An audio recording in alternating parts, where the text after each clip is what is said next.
Welcome, everyone. Thank you for joining our presentation titled Improving Cell Health for Single-Cell Proteomic Analysis and Immune Monitoring. It is my pleasure to introduce to you Sean Mackay, CEO and co-founder of IsoPlexis. For a complete biography on our speaker, please visit the tab at the top of your screen. If any questions arise during the presentation, we encourage you to submit them in the Q&A box. Our speaker will address your questions following the end of the presentation. Please join me in welcoming Sean Mackay. I will now turn the presentation over to him.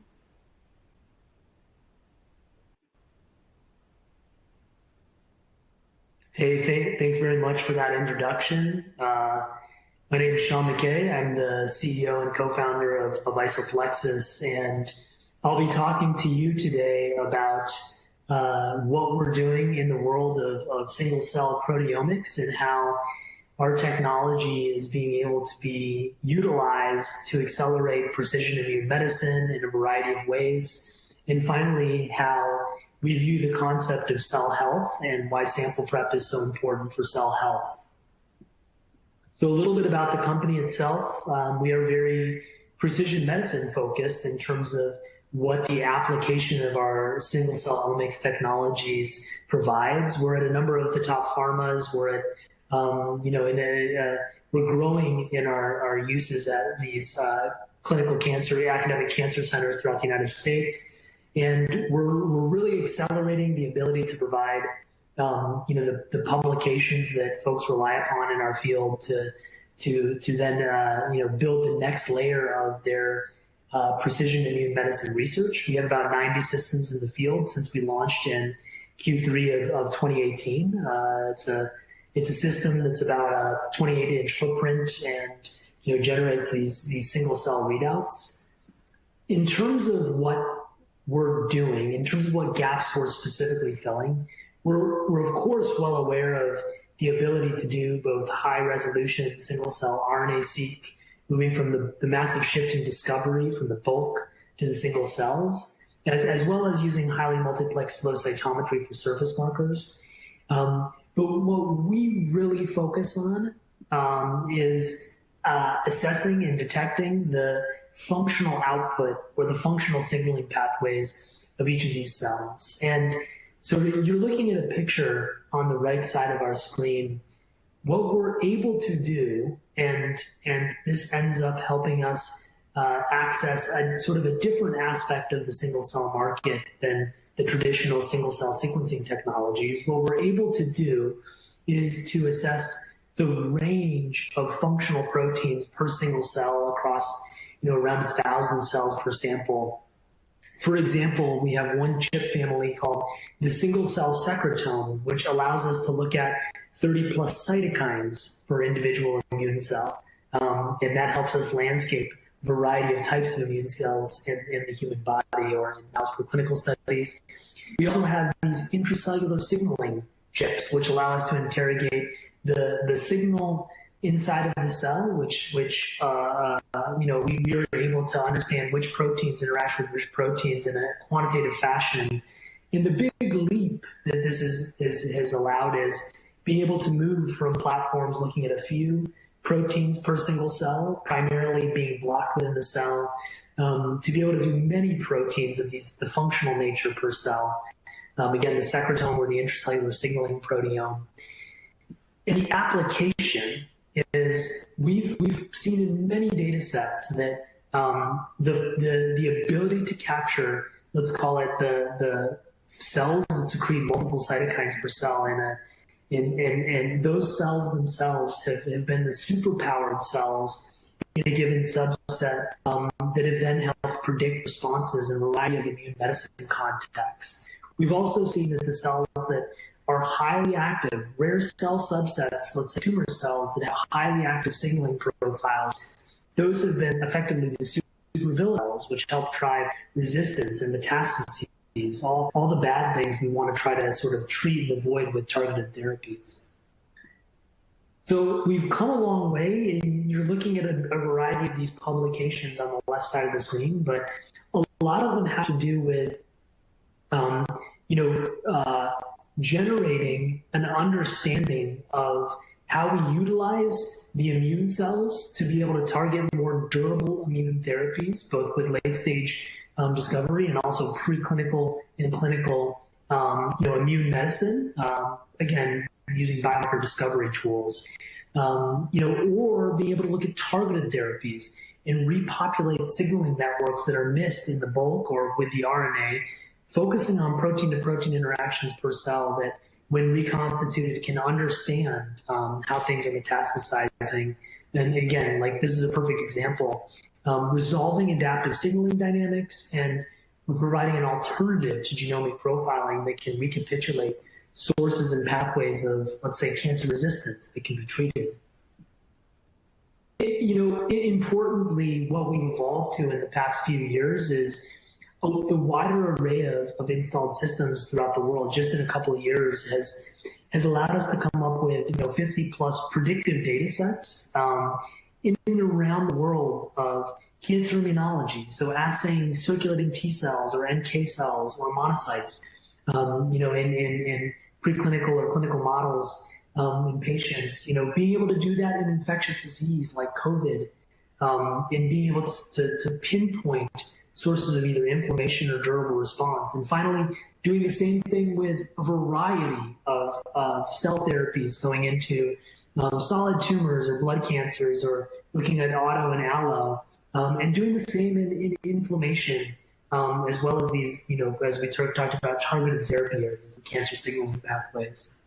But the most important sort of connective dots between these apps is that we're able to stratify patient populations and pick out the more durable response populations early on in the process, to be able to, in a way that is not able to be assayed side by side in these various published studies with genomics or bulk protein or traditional flow surface marker based assays. And so the uniqueness quotient of our readout is the superpowered immune cells, or the super villains of those tumor cells that help predict the overall orchestration of a downstream response. So importantly, the applications continue to increase on our platform. So we have two core families of apps that you can think about. We have those that are secretomic from each single cell, and those are called immune landscaping. And then we have the intracellular signaling omics per single cell, and that's the intracellular proteome and metabolome. These are being released this year, which is, again, an exciting new application that's coming out on our platform. Additionally, we've now come out with a third family of applications that is what we call the CodePlex apps, which essentially are highly automated, super high multiplexed, ultra low volume bulk assays, but enabling a subset of researchers to be able to access real-time multiplex proteomic insights on their bench that they're not currently able to do.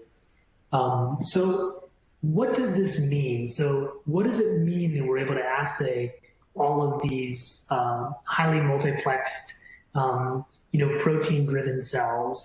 So again, it's that concept of picking out the superpowered biology with superhero subsets, or these inflammatory, kind of supervillain type subsets. And we want to, in any of these immune medicine areas that represents, of course, a tremendous opportunity for the world, a tremendous market for both biomarkers and translational development, we want to target the right durable immune T cells and NK cells, balancing an inflammatory response from, so let's say, suppressive immune cells, and eliminating potentially hyperactive malignant cells to contribute to lasting immunity and elimination of disease. So this is the core. It's all of this landscape of various subsets of cells driving an overall response that you're missing in the bulk. This is contributing to a durable immunity and an elimination of disease in likely the most high need areas that we're working on right now. So, oncology and infectious disease and inflammation. And where do we fit? I think it's important to, we're not really considered a core discovery tool. Really, the massive movement and from bulk to complementarily with single cell is, we're really focused on translational medicine. And that translational medicine output has allowed us to really harness these powerful subsets of immune cells and show that by accessing this new data layer of each immune cell, the proteomic, functional proteomic data layer, we're providing better paths to point towards an increased efficacy if you can pick the right patient populations with various immune medicines. 2020 has been a large year when, it marks the year when our technology has been more consistently mentioned as a standard in at least immune medicines. And, this is in various Springer protocols with various labs putting out methods on our technology and us having the protocols for sample preparation to back these up. This comes with various biomarker opinion leaders highlighting functional biomarkers and in our technology in particular as a future of prognostic immune monitoring, as well as looking in the areas like COVID-19, the circulating immune response in the context of COVID-19 as, to build upon the areas of oncology and inflammation we focused on and adding infectious disease as a core application set for us. So it's important to mention how our technology works. We have this Isolite system that's a fully automated proteomic workflow. We standardize the sample preparation going into the Isolite, but it's all of the applications I mentioned is one technology stack inside the Isolite. And truly, our push-button software associated with the Isolite is plug and play, and we get same-day insights via the data that's coming out of the Isolite itself. Importantly, each of these applications we discussed, so the functional landscaping and the intracellular signaling omics and the highly multiplexed so the immunoassays, all of them have been well published, and we have standardized sample preparation, which involves essentially, if you're using, for example, what most people are using, PBMC, or let's call it cell product, there's a basic bead enrichment step. You stimulate the cells, stain and load. It's very straightforward with single cell. For the automated immunoassays, dilute and load. So it's straightforward, but it also relates to the point of this talk. I mean, a lot of what matters coming into our system for single cell analysis is the quality of the cell input. And we'll discuss this as we're discussing the emerging needs for sample preparation in our field. So one specific aspect of our company is the proprietary proteomic barcoding that we do and that we perform. So if you think about the evolution and the innovation in single cell proteomics that we provide, it all relates to what you're looking at on this slide. And this is, again, both our intellectual property, but our proprietary methodologies that have made this technology very scalable throughout the world. So first, we have this chip that we've discussed the sample prep going into.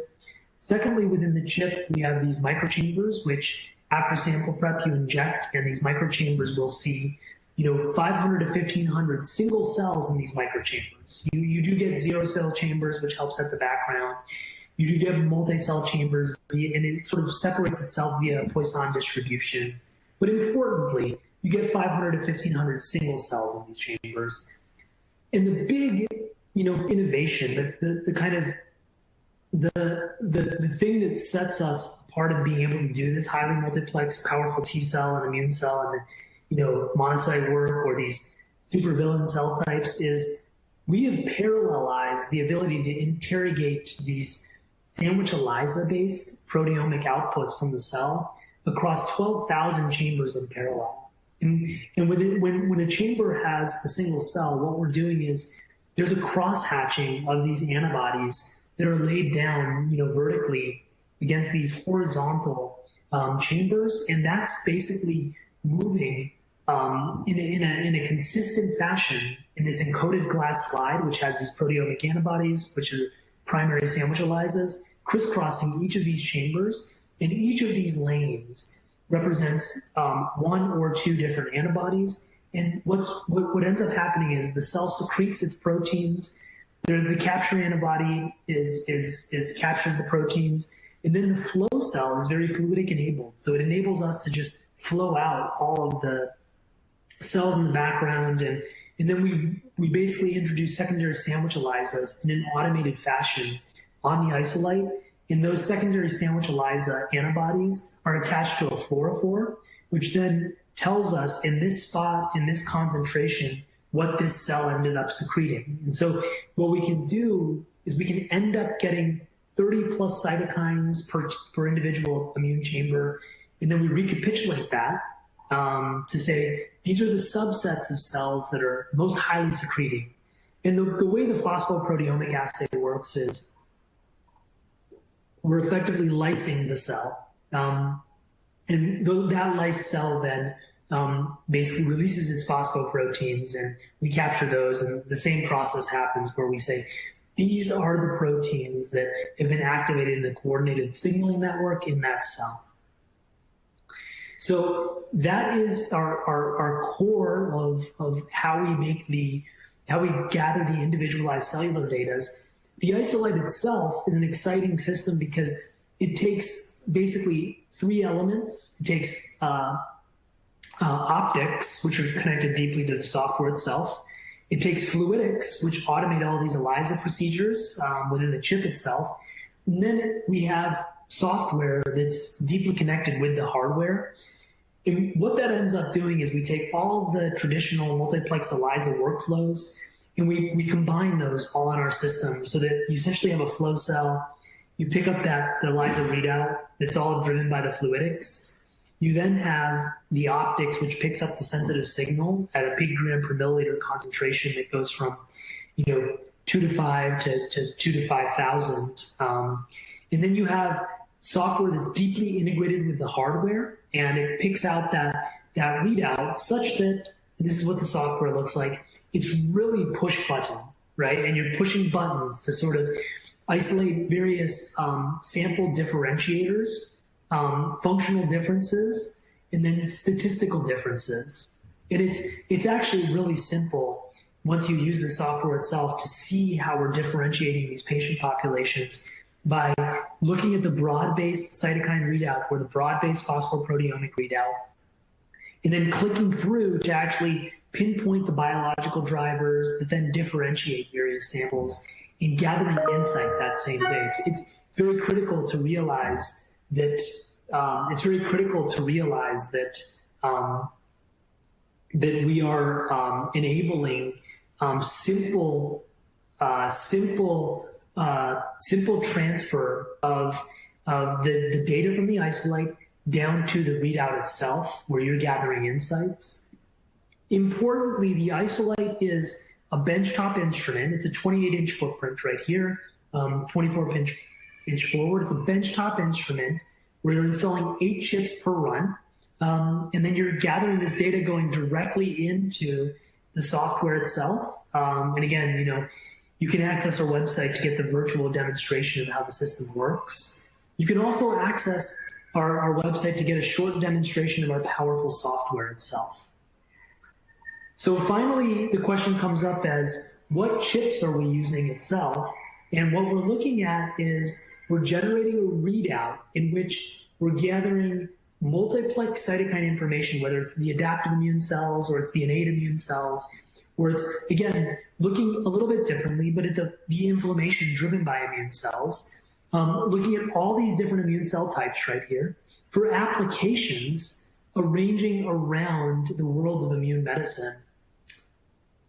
And I think just to remind ourselves, we are driving the fully multiplex secretome of each single cell. And while flow cytometry, of course, is well known for surface marker characterization, just the limitation of blocking the intracellular cytokines in the Golgi creates an inability to highly multiplex in a reliable manner of cytokines, and that the RNA itself does not translate directly to these protein readouts that we see. So we're just going to briefly mention the applications that we do, but you can think about the world of cancer immunology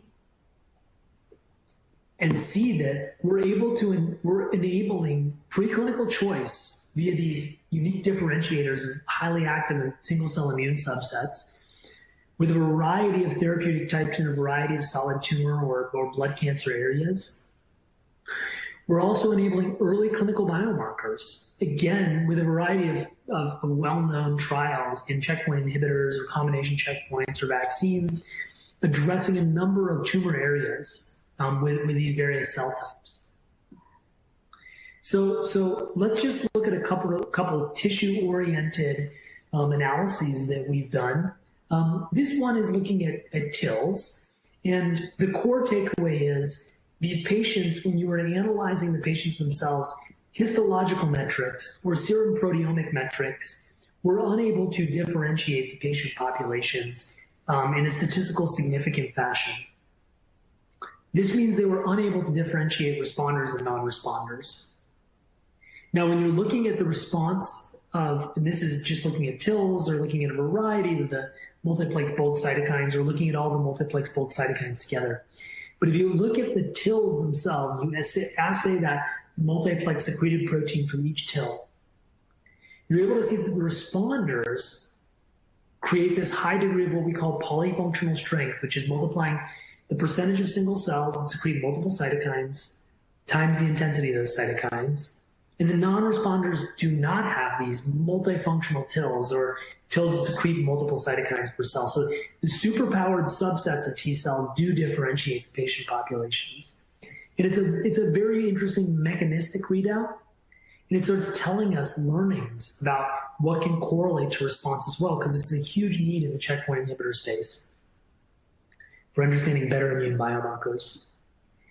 Additionally, if you look at a preclinical study published in Nature, the readout that we provided, which was looking at tissues, looking at TILs of mice, and when you're looking at basically comparing the Nectar-214 drug with wild-type IL-2, showing that there's a more robust, potentially durable response, and again, we correlated with persistence here, where the wild-type IL-2 is not driving this persistence. The multifunctionality of these individual mouse immune cells seen even better here in this polyfunctional heat map, where you see that the robust cells, as far as the percentage of overall cells, secrete multiple of these cytokines per cell.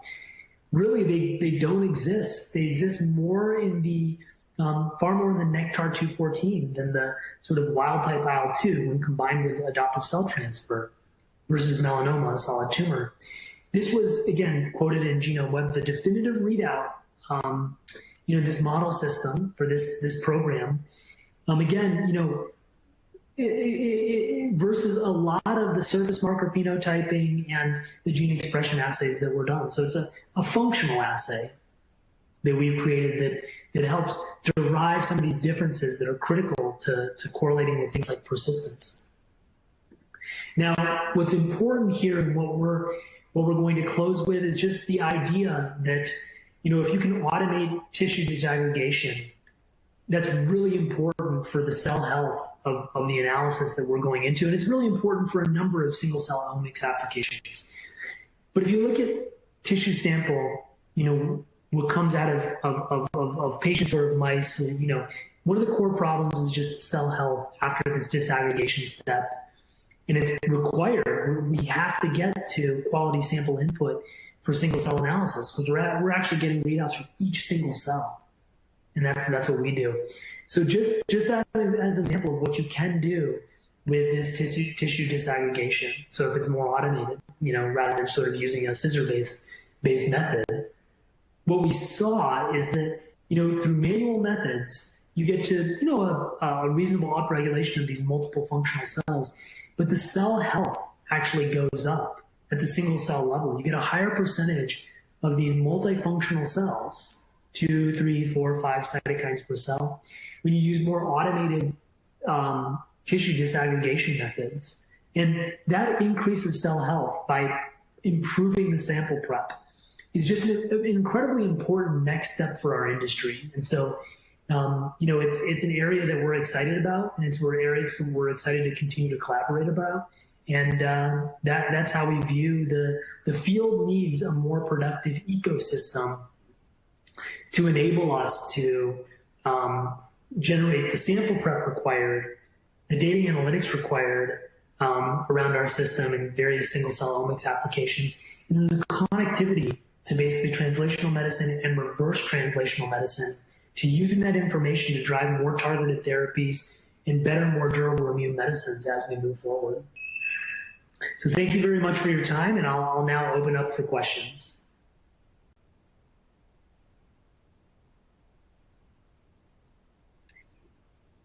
Thank you, Sean, for that truly outstanding presentation. We will now move into the live Q&A portion of the presentation. As a reminder, please submit your questions via the Q&A box. And our first question is, what other cell types can be measured with IsoPlexis single-cell proteomics? So this is Sean. And do you guys see me on the video? Just to be sure. Do you guys hear me? Yes.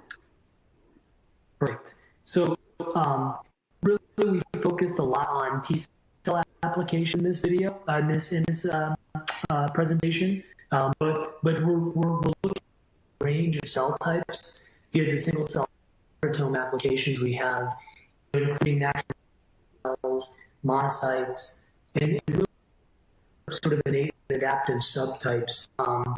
That the utility of harnessing these proteomically driven superpowered cell types can be extended to, one in particular is we released the paper out now, but there's a paper in Cell today that focuses on monocytes and the highly inflammatory monocytes that are proteomically driven uniquely, that indicate there are drivers, early cellular drivers of inflammation in COVID-19 that, again, if you couple it with the single cell readouts that we got from these directed monocytes, with some bulk nutrient or metabolite data in that Cell paper, you see that there are two ways that this large study of COVID patients are, driving with a drop in nutrients. So really the multi-omic capacities enabled by, our ability to look at other cell types, I think, gather a lot of clinical utility and also research impact around the single cell continuum. I think the other, discuss briefly some applications we're really launching in earnest in the November and December period. And, one of them is the profiling of the intracellular signaling omics, as we like to say, for the proteome. This is the first time we're seeing the complete intracellular pathway of true protein per single cell. And you can imagine that any targeted therapeutic which would be better equipped to answer any sort of aberrant that come up in kinase inhibitor therapies and others would be able to leverage such a platform, and it really accelerate the level of experimentation you could do that would take much longer without the ability to do the pathway per single cell. There's a lot of simultaneous long-term assays you need to do to recapitulate that. So that sort of at least encapsulates a series of the cell types that we're looking at. Imagine any range of these cell types in the human body and the mice, mouse, non-human primates that can be accessible at the single cell proteomic level. Thank you, Sean. All right, and it looks like we have time for one more question. Can IsoPlexis technology also look at intracellular proteins simultaneously? Yes, indeed. The interrogation of the cellular proteins is this next family of applications we're launching in the November period. And really, people know us by the secretome that we have, the ability to interrogate this, how the immune cells functionally communicate with all these cell types, which for the first time we can tether back very exciting. This new app, we think, unlocks a whole layer of breakthroughs in discovery, which is in the same chamber-based platform I talked about today. We have the ability to lyse the cell and interrogate the intracellular components in a way that you can understand phosphoproteomic levels that have been elevated and related to other proteins that have been signaled along that pathway. And also, in the very near future after it, we've sort of introduced it, but not released it. We'll be talking about how we're introducing metabolomic connectors in those pathways. And as we start to understand things like energy state activation and, the use of multiple targeted therapies to not just treat the first pathway, but to engage the likely path of resistance, a technology that instead of looking at a few intracellular proteins per cell or proteins in the bulk, looks at the range of intracellular proteins that matter. Zero in on the heterogeneous cell types that eventually are driving some of that resistance metastases. So it's a really breakthrough application we're excited about.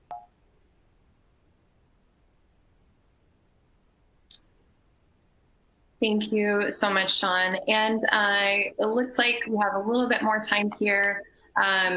One more question here. Has polyfunctionality correlated with response in other areas of research? And if so, where and in what disease and therapeutic areas?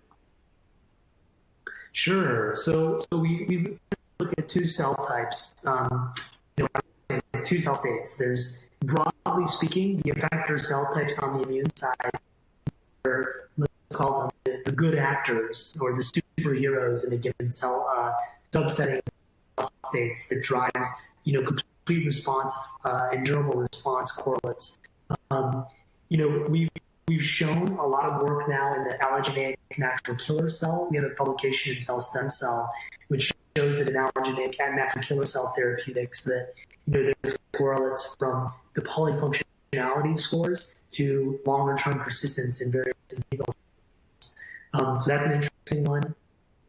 The cell paper today really focuses on very clear, if you read, it's again, we have three elements in the main figures, but there's this monocyte clarity that, if you just look at the frequency of these highly polyfunctional monocytes, that in this case are more of the supervillains, so they're driving some of the bad activities that early indicators of inflammation, uniquely coming from these monocytes that are secreting, various inflammatory factors like some of the interleukins that tend to do damage internally.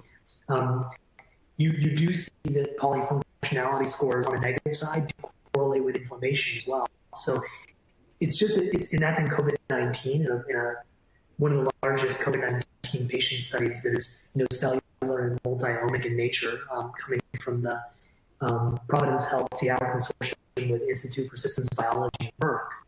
So really, we've shown in T cells a lot, and now in K cells, we have multiple high-impact journals showing some of these mechanistic and also persistence correlates, and also monocytes now are beginning function a much bigger role, of course, in infectious disease, like I just described, but also in the worlds of cancer immunology as well, because we know that we published another paper that highly dysfunctional, polyfunctional monocytes were driving correlated with poor prognosis for patients or progressive disease in various types of lymphoma patients. And that was in the Blood Cancer Journal late last year.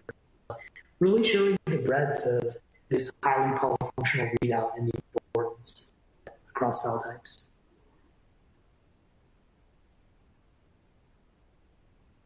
Thank you again so much, Sean. And unfortunately, we are out of time for today.